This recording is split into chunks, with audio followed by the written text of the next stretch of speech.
right, good morning, everyone. Let's go ahead and start. Thank you for coming. It's really a pleasure to show some of the stuff that we did at Mondelez for procurement. We really started this journey a couple of years ago, and it's been quite a journey. We've learned a lot, and I'm going to show you where we ended up. So first of all, just a quick introduction about myself, about Mondelez International. Many of you may know who Mondelez is. Many of you might not. We're going to show what are the solutions that we put together, a little bit of an overview, and we're going to jump into the actual dashboards that we put together for the global procurement strategy team in categories. And at the end, it's like why we did this, right? A little bit about me. I'm from Peru, living in Chicago. That's my son. I live with my wife and son in Deerfield. And I love traveling. I used to, work for a consulting company. I really, really like traveling, and we've kept that with my wife. Now she's the one who travels. From the professional perspective, I work in a global procurement group. It's a strategy and capability group. And essentially, we take care of all the solutions, people, change management, and definitely the tools that we put together to support the processes. Definitely, data analytics is a big part of it, and we are now have embarked into a digital journey, which this solution is a very big part of it. In terms of what about Mondelez, right? I'm pretty sure every time somebody asks me, it's like, who is Mondelez? I just say Oreos, and everybody knows Oreos. So we are the manufacturers of Oreos. It's one of our biggest brands.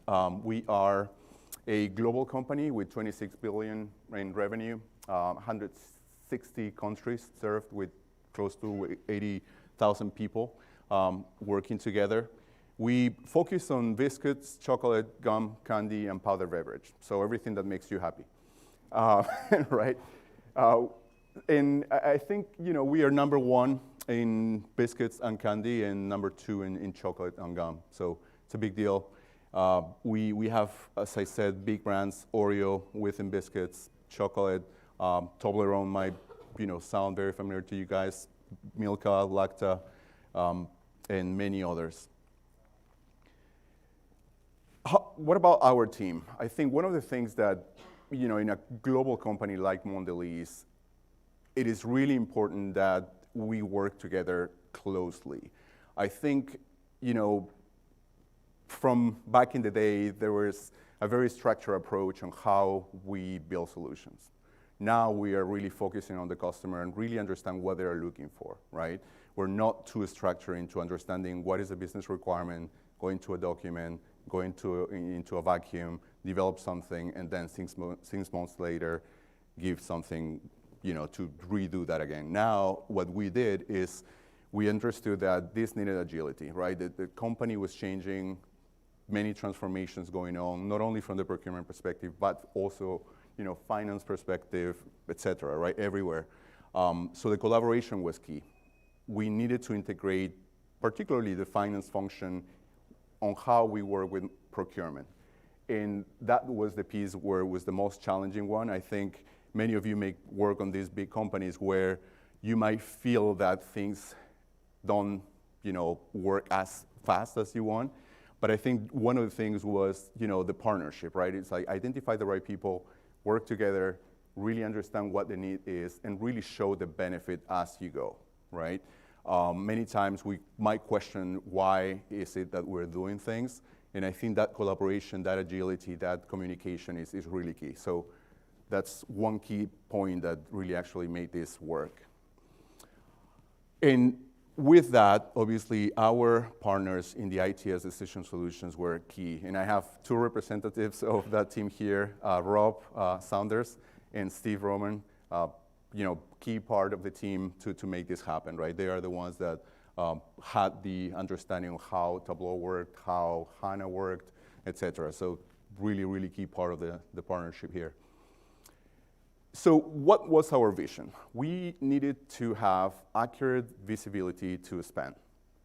And as you can imagine, in a company like Mondelez, many regions, many continents, countries have different ways of working. We have different systems that support it and many different processes that supports it. So one thing that we needed to make sure is that we were aligned on what it is that we wanted to do and how we wanted to do it to achieve this spend visibility. So there were three things that we needed to focus on business process efficiencies, hence the alignment, cost savings, and cash generation, right? I mean, the company are there to make a profit, right? It's not non-for-profit. It's not a non-for-profit. So we needed to focus on that.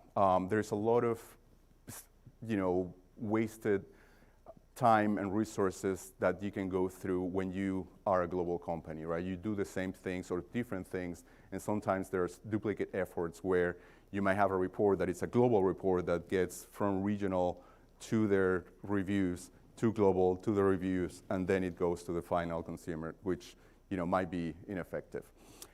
So two things that we needed to achieve, two objectives. One is to create one central data repository where all the data elements in that repository were aligned with everyone that was consuming these dashboards.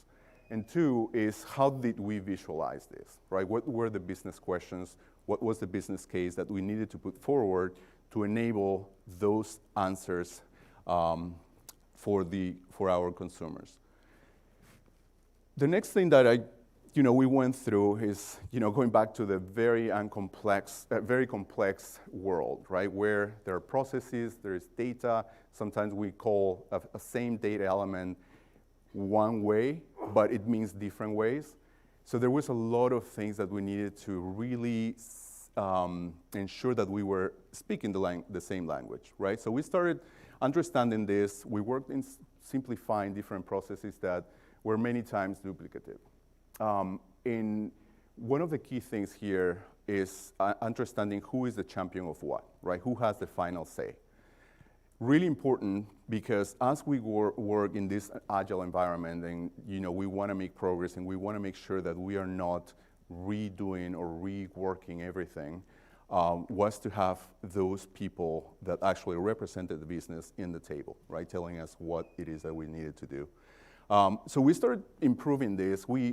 I mentioned a couple of years of this journey because we started with Excel, right? And it was something that was great for proof of concept to really align with our business partners. But also, we tried a couple of tools along the way that really didn't make the cut. I don't need to sell you Tableau at all, but Tableau really was providing that flexibility, right? With different sources of data, different ways of socializing this. And we really went through different trials with all other softwares that really pointed us to our solution today in Tableau.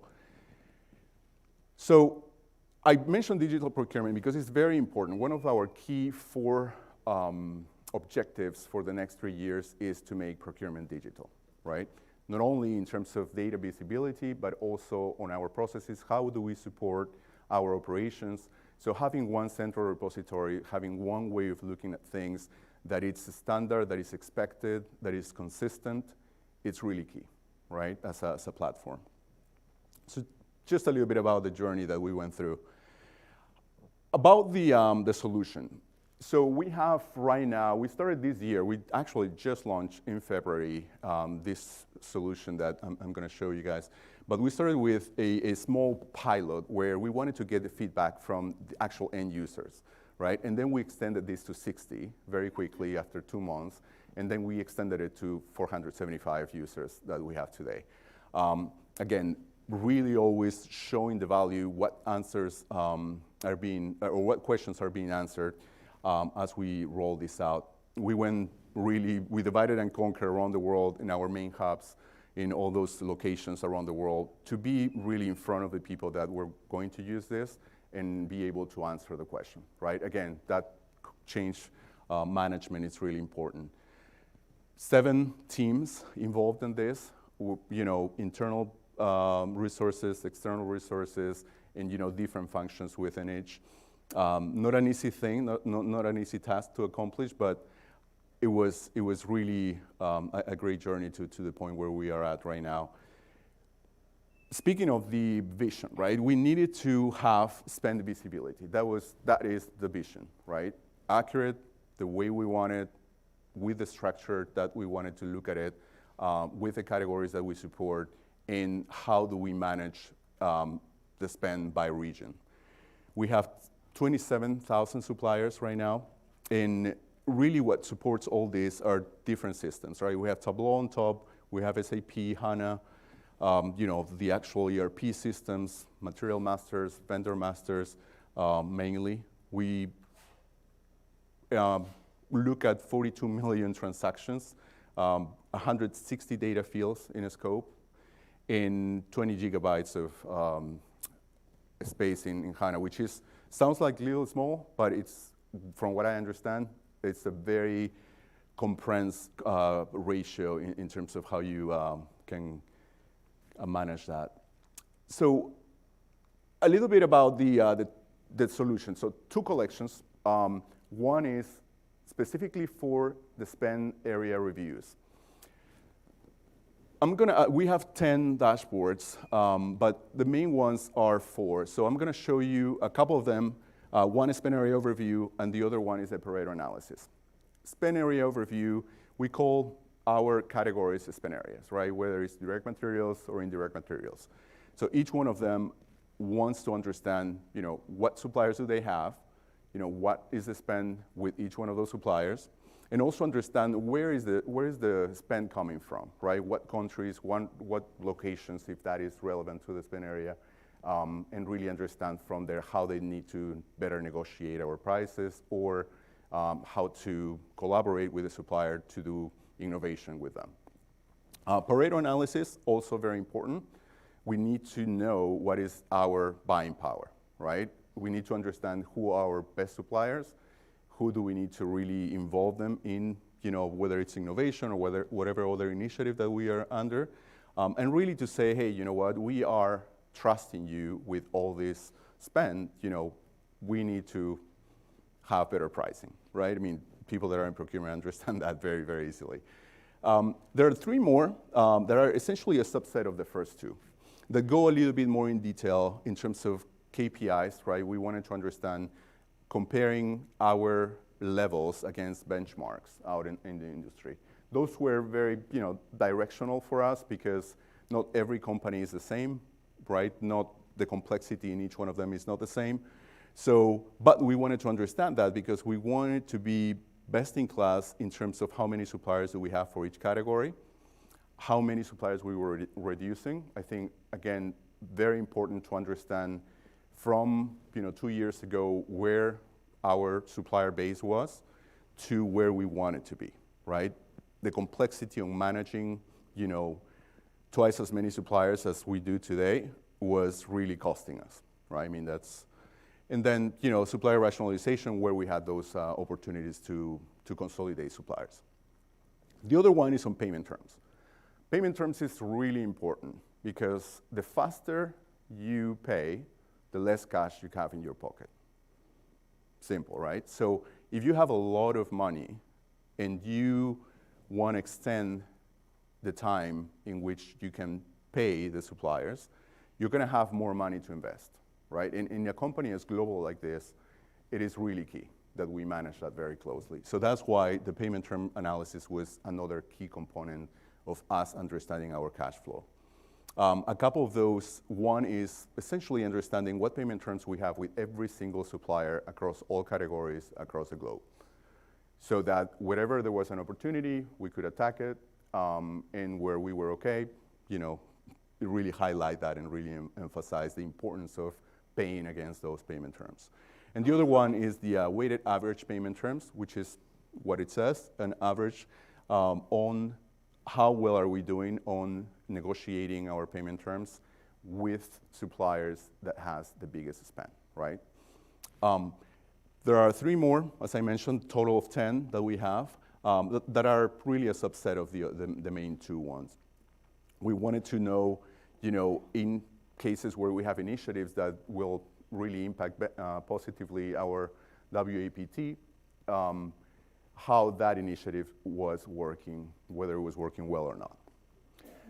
So with that, it's all I have 4 slides. What I'm gonna do is I'm gonna show you how powerful these dashboards are.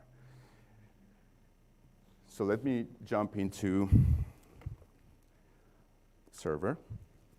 And I should mention that all the numbers that you're gonna see are made up. So just in case you're thinking, it's like, really? Just $1,000 of spend? No, it's a lot more. So the very first one is the spend area overview. And let me, can you see that? No.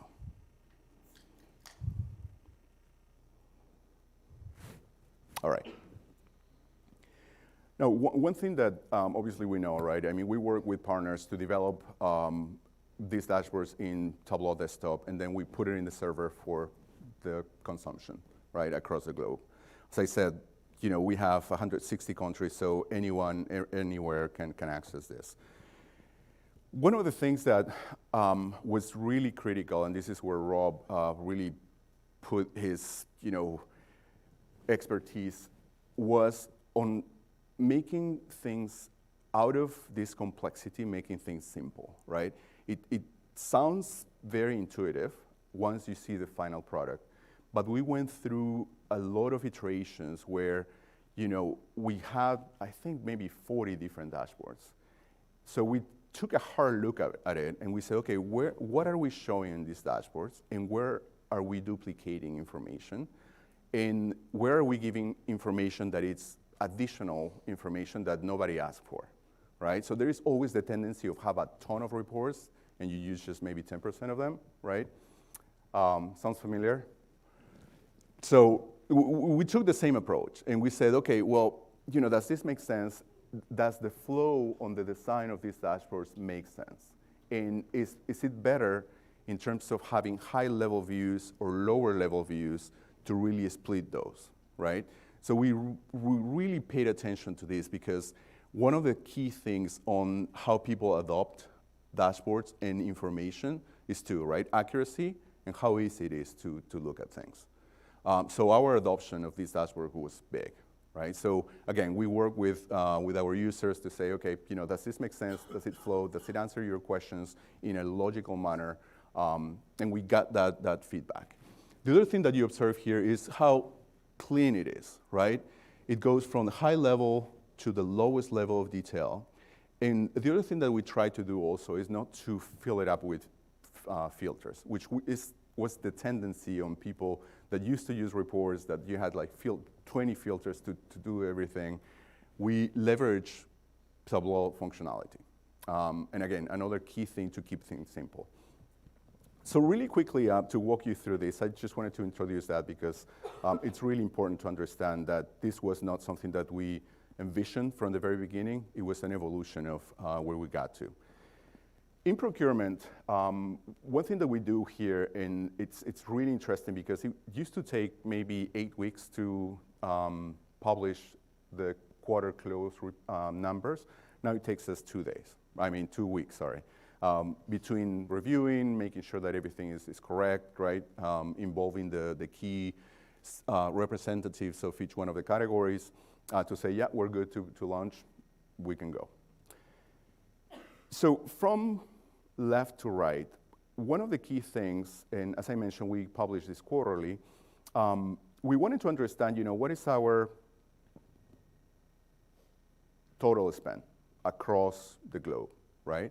Again, this can be used by the CPO, the Chief Procurement Officer, or it could be used by regional leads, or it could be used by category leads, or it could be used by buyers, right? So depending on what level you are, you can use this same dashboard to look at your numbers, right? So if you wanted to see, for example, what is the total spend for last year, the last 2 quarters, what I did really quick is just, you know, select the last 4 quarters. This summary here updates with the total number of suppliers and the total spend for the globe. Again, $5,000 is not just our spend. And you go from there.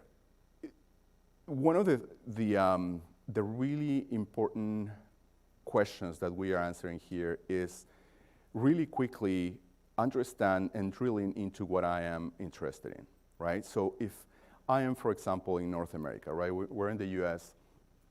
I want to see what's going on in North America. If I'm the regional president, I just want to see, okay, what is my spend in each one of the countries?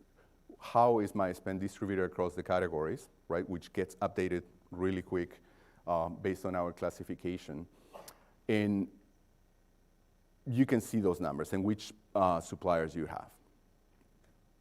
One thing that it's really not too evident as you open this dashboard is the hierarchies that we have behind these dimensions. We have hierarchies, 4 essential hierarchies. One is the geography hierarchy, which shows you global, region, country, down to the plant level, right? So all those are in a hierarchy that we align to. The other one is how each one of the categories break their spend out, right? And I'm gonna show you one example of that, but that is all built in, which is not shown at the very beginning because that's not the intention, but you can go into that detail. The other one is the timing, the time frames, right? You can look at things by year, by month, and by quarter. For the most part, people look at it by quarter, but you can go down to the monthly level here if you're interested. So let me give you an example here. So say, for example, I'm from business services, and I want to really understand which ones are my top suppliers, right? I'm from business services, I'm from the North America region, and all the previous filters get saved, and I want to just focus on business services. What I need to do there is, now that I have just selected keep only, it's just an out-of-the-box functionality here for Tableau, I can extend this to a lower level of detail. Usually, the categories or the spend areas have managers, global managers in our case, that take care of, for example, information systems or contractors and consultants or facility management in case of logistics. So these guys are really important on those numbers, right? So, but not only that, I think, as I mentioned, right, there are 4 levels here that are supported. And as you continue selecting each one of these options, you're provided the opportunity to really drill into your area, right, from the same dashboard. There is, you don't need to go anywhere else. And as you select that, your suppliers are selected and sorted by the level of expense that they have. Now, this might sound obvious because in concept, it's really obvious, right, that you might want to understand this. But just think about the amount of transactions that we have, the amount of detail that this provides, and the amount of time that we save. Because it used to be that people would say, hey, you know what, I want my quarterly numbers. It's like, okay, great, now I want to dig into this number, and then will be another request, and then the team will come up with something else, right? It's like 1 week or 2 more weeks to come up with this. Right now, it just takes 3 seconds to go into that detail. The other thing that, it's, again, right, it's essential functionality, but there is a lot of data that gets refreshed really quick here. One thing that that was also a question from the business was, hey, what if I want to look for a specific supplier and I want to know where and how much spend do I have with this supplier? So we enabled this filter, which was one of the things that we didn't want to do, but it was a business need. And we essentially, made that available for them. And we said, okay, if I want to look for supplier 4330, right?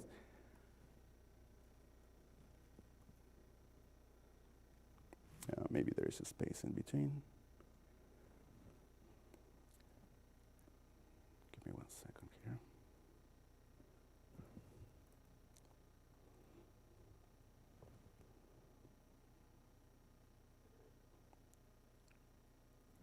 Thanks, Rob. There you go. Parent 4330, I hit apply, and immediately, right, I don't need to know how this spend is assigned, where it's coming from. I'm going to immediately know that, for the most part, is a raw materials supplier, right? And I'm going to understand what is my spend distribution by region, by country, et cetera, right? So very quickly, very powerful for a buyer, because back in the day, it would be like, okay, I'm in this country, I could understand my regional spend, but not for a fact, right? One. Now that we've become global, more and more people are managing things globally. So it gets more complex. So by facilitating their understanding of the suppliers that they manage with this solution, it just makes the life a lot easier. So just think in terms of how much time we're saving by doing this. So any questions on this? I just want to make it a little bit more interactive so that we don't wait until the end for, yeah, go ahead. Which currency are you using? Is it only dollars or something else? Yeah, our reporting is in dollars.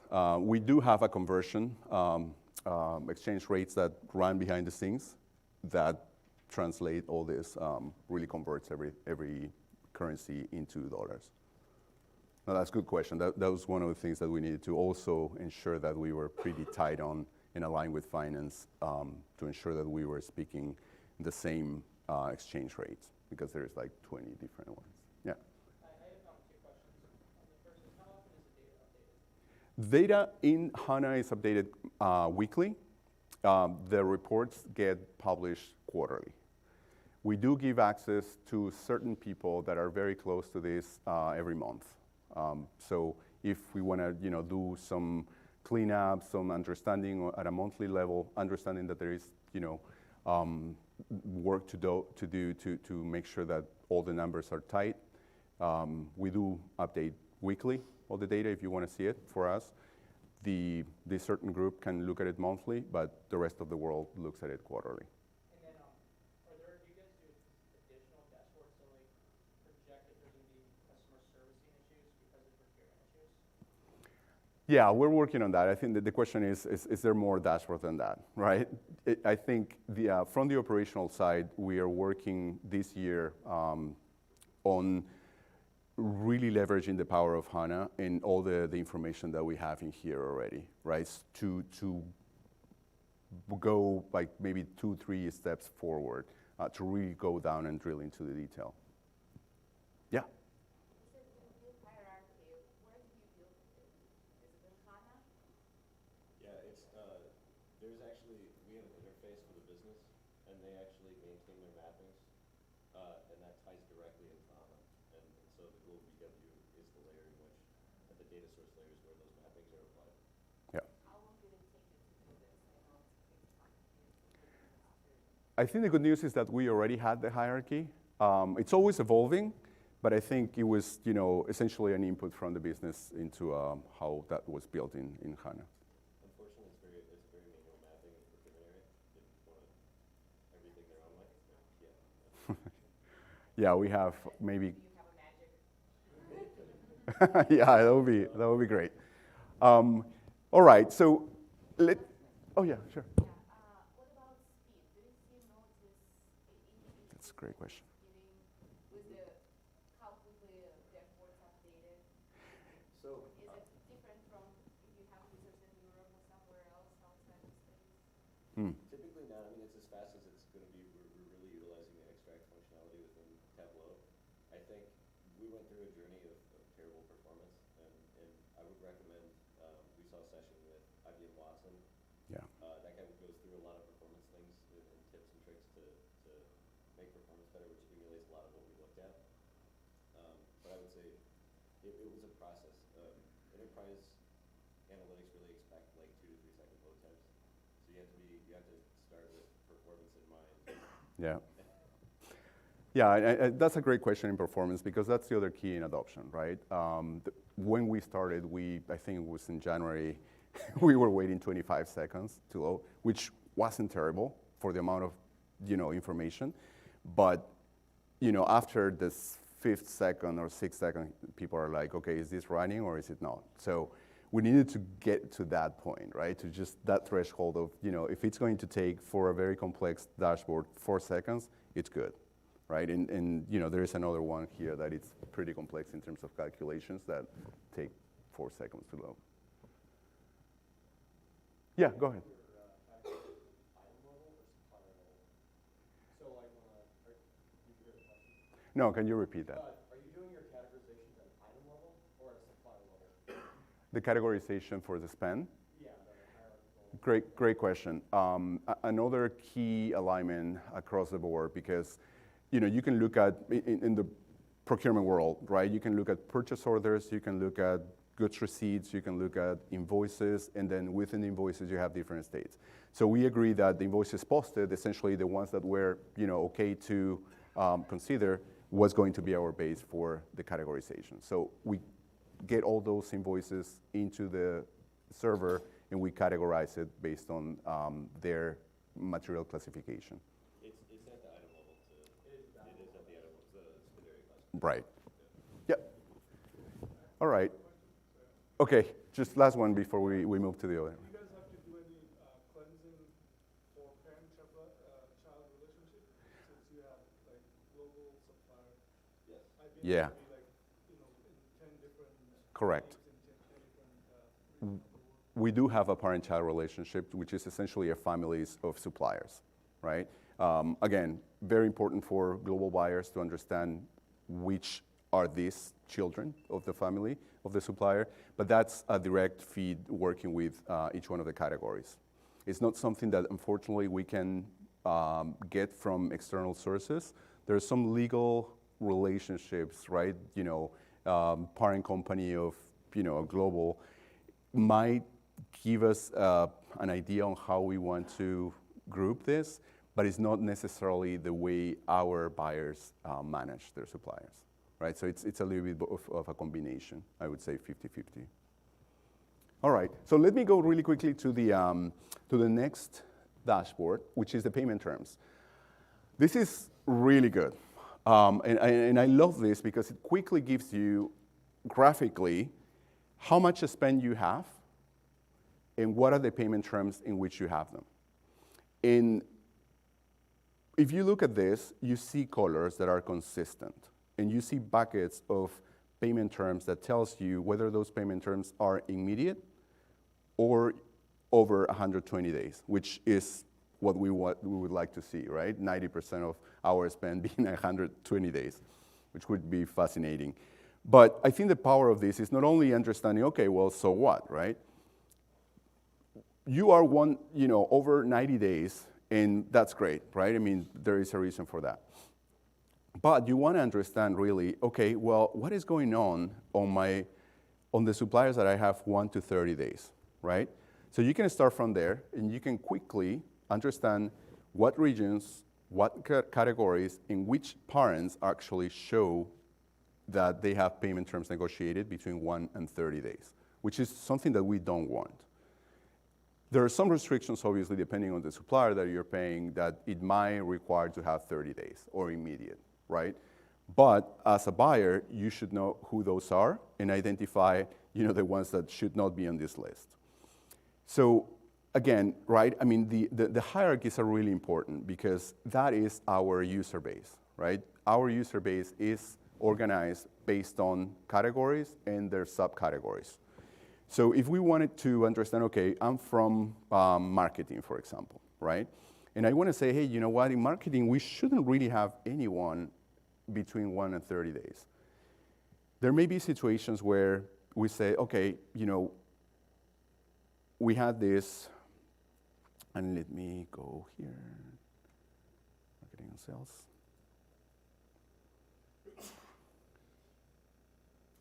Again, I can leverage the hierarchy that we have behind this, drilling into details because, at a global level, it might not tell us much. I can go into marketing and sales and really focus on where I have the most spend right there, right? So if I tackle the areas where I have the most spend, and I understand which suppliers are those that I need to understand are between 1 and 30, I can quickly, ask whoever is managing those suppliers to take a look at it, right? I mean, again, super powerful because before we really didn't know what the mix was, and to understand, going to the vendor master, please tell me, bring me all the lists, send me Excel sheet to see what is going on.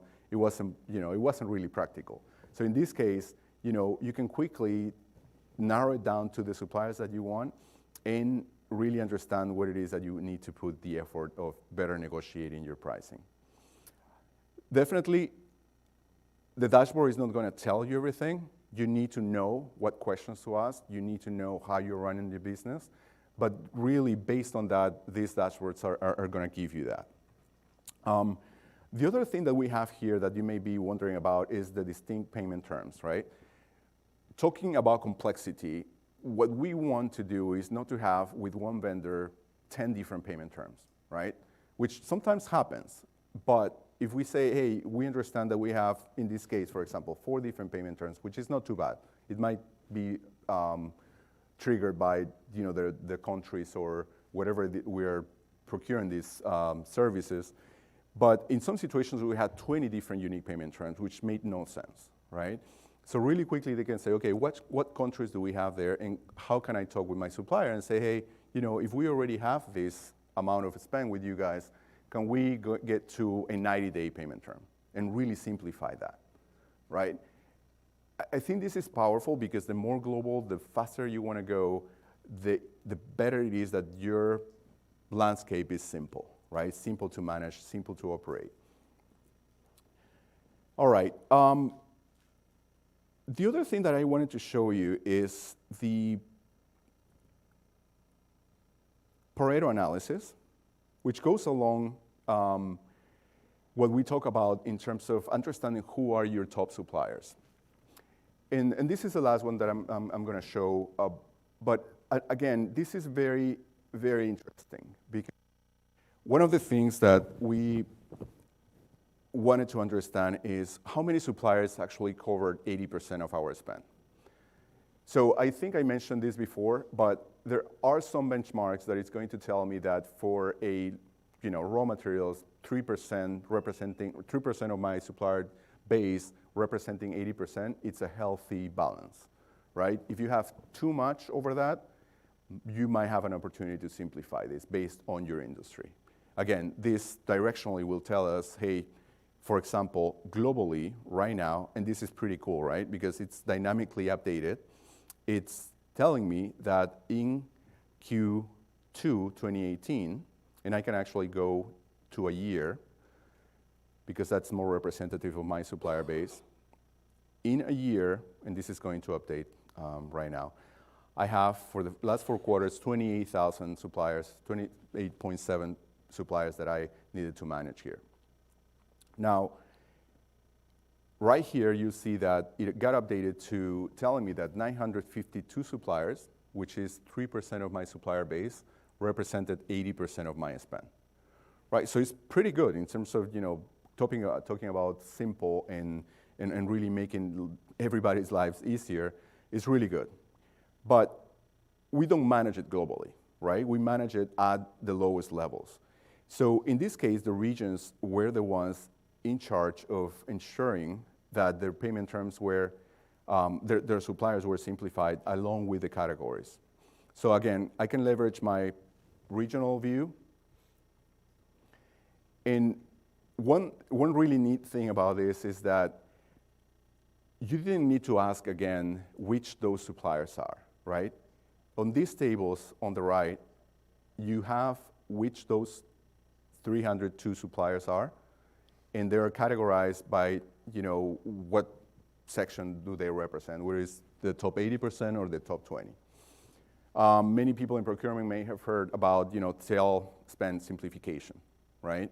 That's where you see all these that are falling within that 20% is where we need to look at and say, are we already buying services or materials that these suppliers, might be providing that might not be needed? So again, a lot of analysis enabled with this. One quick thing here, which we had, was in terms of targets, right? Every year for the last 3 years, we have targets to get to a level of supplier base that we wanted to achieve, and we wanted to track that.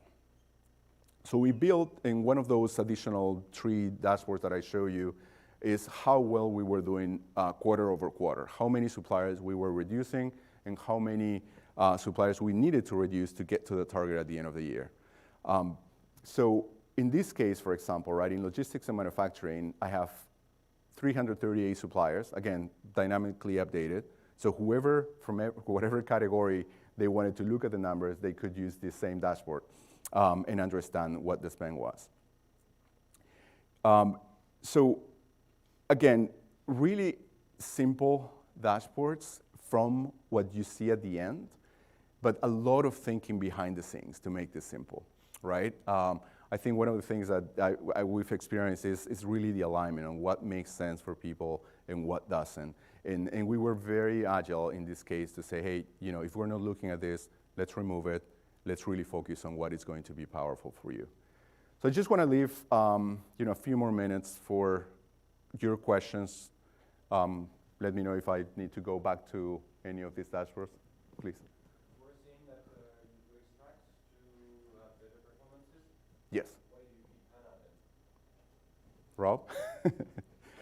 I think the question was that we do extracts to improve the performance, and where does HANA rely? Short answer for the data management, right? All of our data is stored in regional instances of SAP.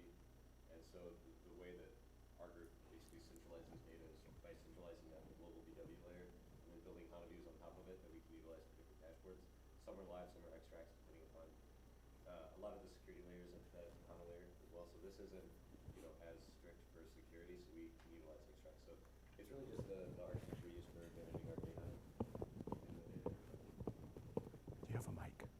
Do you have a mic? All right.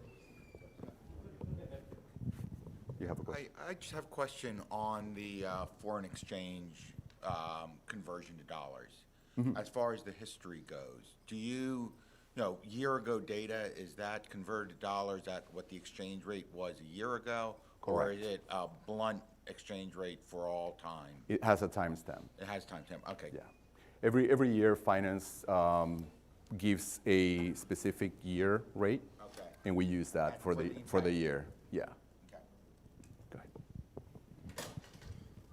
ahead. Obviously, procurement has a huge spend. Is there any way in this dashboard that could tell potential contract renegotiations relative to spend across years? Does that make sense? Potential renegotiations, yes. Not this right now, but we are trying to, again, as I was mentioning, evolve this into making it more operational and more prescriptive, right? We want to understand when contracts are due and really understand what spend we've had to drive those negotiations in advance. There's a question. We'll run. Oh, thank you. How do you handle memo POs? So within our system, that's one thing we face a lot of is memo POs, especially on the indirect side. The direct side's pretty straightforward. You know exactly what you're getting because you have a specific spec. But on the indirect side, how do you handle that? So I think that's one of the reasons why we focused on invoice post-it, because there is a lot of variation in terms of POs, right? I think POs can give us a false understanding of what our actual spend is, because you can consume a PO 50% at the end of the year, or you can consume 150% of it. So, yeah, again, invoices posted is what drives our spend. Correct. Yeah. There's a question here. Thank you. Hi, I was curious how you did this from sort of a process perspective inside the company. Who was the champion? How did it start? And how did you get from sort of a mess of spreadsheets to this? How did you sort of keep the plane flying while you were tuning the engine? That's a great question. So I think from the capability and strategy group, it's really me, right? So I was tasked with the challenge of really putting together the spend where we had a system that was not effective, was not being used by anyone really, just by our group. And we went ahead and started putting all this together, understanding again what were our priorities, again, going back to those two objectives and the vision that we had, and really create those KPIs that needed to be supported. based on that, based on those priorities, we identified who in the business, who in the functions needed to be present. From the finance perspective, from each one of the categories, we understood that it wasn't something that we could do on the side. It was something that needed to be really taken seriously, right? Because that was going to be driving whatever spend we will be using across the categories. And you had to weight up your position to drive that? I mean, did it come from like the literal head of the company, or? Yes. People are like, I'm busy, I don't care what your priorities are, I have other things to do, right? So, Right. So yeah, I think in terms of change management, the question is, did it come from the top? Yes. Right. That was one of our priorities. Simplifying our supplier base, having spend visibility, we need to support it. Yes. Very important. And gain permissions, can everyone with access to the dashboard see everything, or are there constrained permissions maintained where certain individuals can only see the suppliers that they have control, that they interact with, or regional permissions or anything like that? Yeah, I think in terms of permissions, we're pretty open right now. There's a lot of overlapping roles and responsibilities that, it would be very hard to define. So that's why we kept it open for now. I think in the future, what we're trying to do is to create buyer's views, where based on who you're managing, you could essentially get the list that you're managing automatically. But again, that is very, fluid, and it would be very hard to leverage to find those roles. Any other questions? Yeah. I think there was So I had a question. If you could tell us more about one of your dashboards showed an L1 to L5 material classification. Yes. Now that's a deep classification, and seems like that's kind of consistent across the globe. So one is, did you have it in place before building this? Where is the classification happening? It's maybe not in Tableau, right? I assume it's happening somewhere else. What were the challenges around that? Because that drives accuracy to a large extent. Yeah, great question. That's one of the biggest challenges because we do have, and we had this before, right? We had the hierarchy or taxonomy, as many people knows it. And we had this from many years ago. We also, within our group, try to simplify this working with the spend areas, because many times, going to the accuracy point, things are misclassified, and that really impacts the accuracy of our spend, right? So, but at the same time, we use a cleansing engine, which it has many rules, so that if something doesn't have a specific category, it can point into the right category. So we help from both sides. We identify issues where from the source could be resolved, and then as we report it, it could be done within our tool. So is the cleansing driven by your invoice, or you have something else of that? How do you administer the cleansing? Yeah, so essentially just maybe picture a tree, right? Where you have a global spend and you have each one of the categories, and each one of the categories have a code, right? So when we get the invoices, the engine is going to look at what code that invoice was against and map it to the corresponding categories. So your invoice has a lot of information. Correct. You have supplier information, you have spend, obviously, and then the type of spend that it is. Yeah. Sure. Go ahead. Or go ahead. Sorry. Sorry.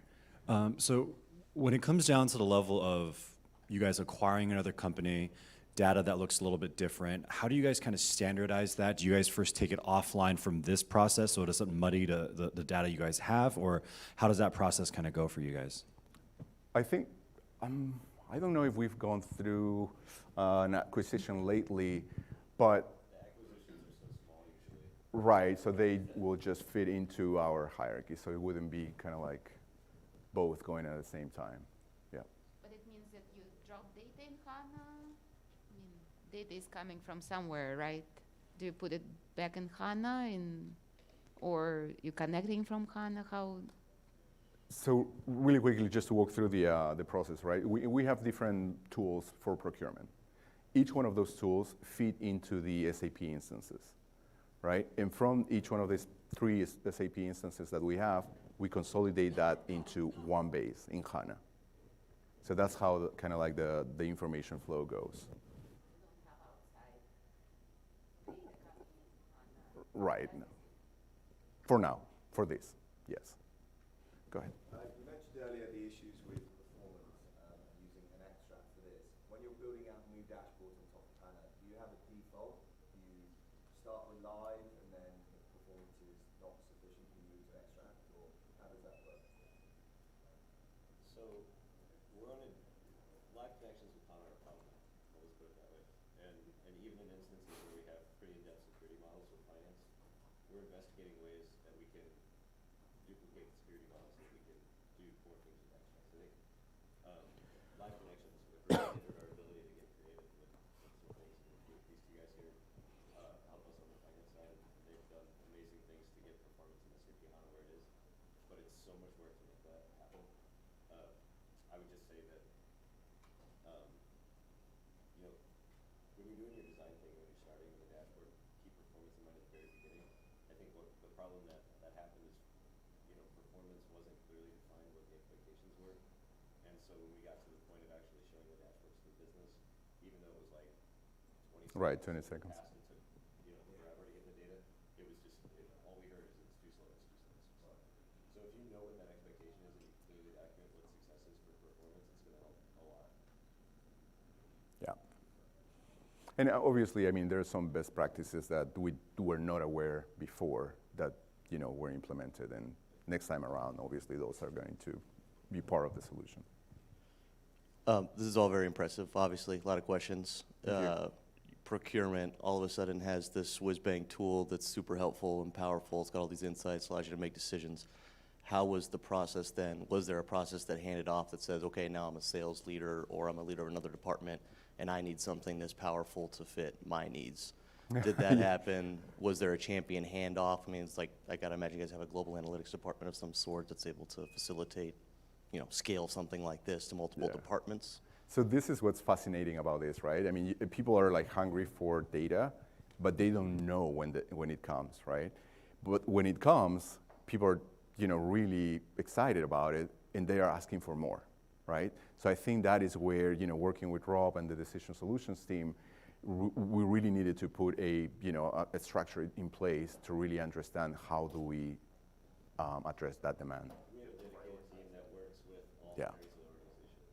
So we work with sales, marketing, we work with finance, we work with procurement, we're going to and supply chain, HR. So we're bringing these kinds of solutions to all sorts of areas.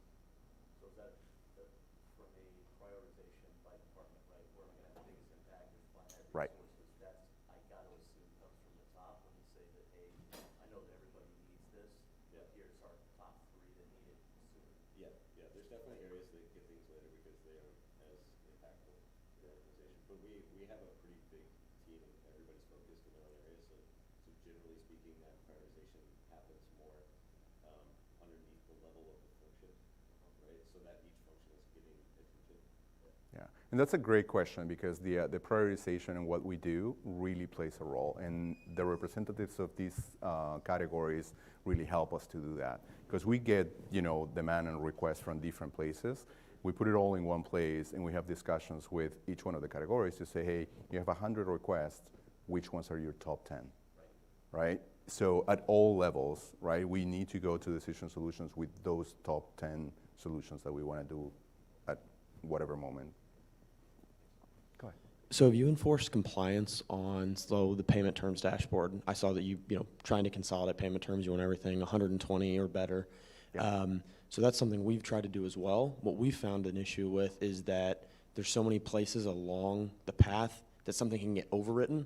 So it doesn't matter if you have one negotiated term with a supplier, by the time you actually look at the payments, you could have 15 different terms. Right. Based on plant, who, you know, just various things. So are you all using compliance on top of this, or is that kind of a separate thing that you haven't gotten to yet? That goes throughout the process. As you create POs, definitely, I mean, there is like system compliance where you assume that every PO you create needs to reflect what we have in the vendor master, right? But to your point, once that PO is created, somebody might change it. There are controls at those levels, right? Not anyone should be able to change it. It's not perfect, but I think there's different control points along the way. As we get to the payment level as well, you can say, hey, this needs to be paid immediately because for whatever reason, a supplier might say, hey, we are going to stop operations if you don't, pay your dues. It might change, right? So I think there is different points and different reasons and scenarios where you might have different payment terms, but for the most part, these are really well respected throughout the process. Go ahead. So can you talk a little bit about the behavior change that you've seen since introducing these dashboards, either at the analyst level or at the VP level? Do you feel like it's changing behavior to have that data available? Definitely yes. I think the question is, was there a behavior change on our users? Yeah, definitely. I think, we're always asking the question about how we can best run our business. I think the reaction has been very positive. I think they were a little bit, shocked with the potential of Tableau and how easier our lives could be based on this information. So I think people were like, oh my God, I wish I had all this, a couple of years ago, because many of them had gone through weeks and weeks and weeks of, preparing all this information where, when we were going through the training, it took 3 seconds and people were just, oh my God, right? Which is great. It's great. And now I think there is always a resistance, right? In the change management process, you say, hey, this tool is going to work. People are a little bit hesitant. It's like, okay, prove it to me. Then, we prove it to them. But then there is always the kind of like the adaptation to that change, right? Now that we have visibility to the data, our positive minds will assume that everything is going to look as we expected. Well, sometimes it doesn't, right? So I think, one of the things that we try to emphasize as we go through this solution is to say, hey, data is what data is. It's going to show us where we have the opportunities, right? So I think that is one of the places where we needed to do a lot of conversations with our end users to really make them understand that it's not the solution that is wrong, it's all the data and all the complexity that we need to understand and work through to make it accurate. So, thank you. All right, any other question? We just have 3 more minutes. Well, okay, one last question. Could you expand a little bit on how you made your data consistent, the second step in your process? Shaping, and did you have to make any changes to it to make it so that it could all be together? Yeah, the question is, how do we make data consistent? One of our key hierarchies is the taxonomy, right? How do we classify our spend? I think that's one of the places that is still challenging because, there is a lot of, so the business changes, right? Groups are going to be consolidated, they're going to be split, and the material classification codes need to follow that, right? So I think one of the things that we are doing from the process perspective is to simplify this material classification structure, right? So that when you go and buy things, how you classify them makes sense, right? That's from the process perspective. From the system perspective, what we're doing is to really make sure that we have ways within Coupa, for example, something that we use for all the indirect materials, that you have menus, right? To just talk in simple terms, but they're like web forms that they call it, where if you're looking for a pencil, then you have specific suppliers, and then you have a specific 2-3 material classification codes that you can use, right? And this doesn't stop there. It goes beyond into the general ledger accounts, which needs to be making sense with how we work with finance, right? So I think that from the process perspective is very foundational for us to be able to support that accurately. Great question, though. Yeah. Is your audience specific to your procurement organization for your dashboards? Yeah, the question is this for procurement? Yes. I think, the majority of the people and the people that we support is procurement, but what we're trying to get into is to how do we link this into other functions within supply chain. Right, so I guess my follow-up question was, would you consider displaying some of this data to be used by your stakeholders? Yeah, so, right, the next step, it's interesting that you asked because we were looking at Tableau Ask, is it? The ask, right? So the natural language. That's essentially what we're trying to look into, right? So it's like, how do we make it more open, more democratized, without having to build too many predefined dashboards? Well, just as an example, in my organization, I had a question about, so here's our spend data, right? And then my procurement organization is asking me, well, if my stakeholder has, $100 million budget, right, how can I show them how they're doing against their budget, right, spend versus budget? So I'm trying to work on a solution for that. Yeah, and we are too. It's so I mean, you can talk about productivity, you can talk about actual versus budget, and I think there are some areas where we're piloting a few solutions on that this year to see how accurate that would be. So maybe more to come next year. All right, I think that is all we have, all the time we have. Thank you very much for your participation. I appreciate the questions.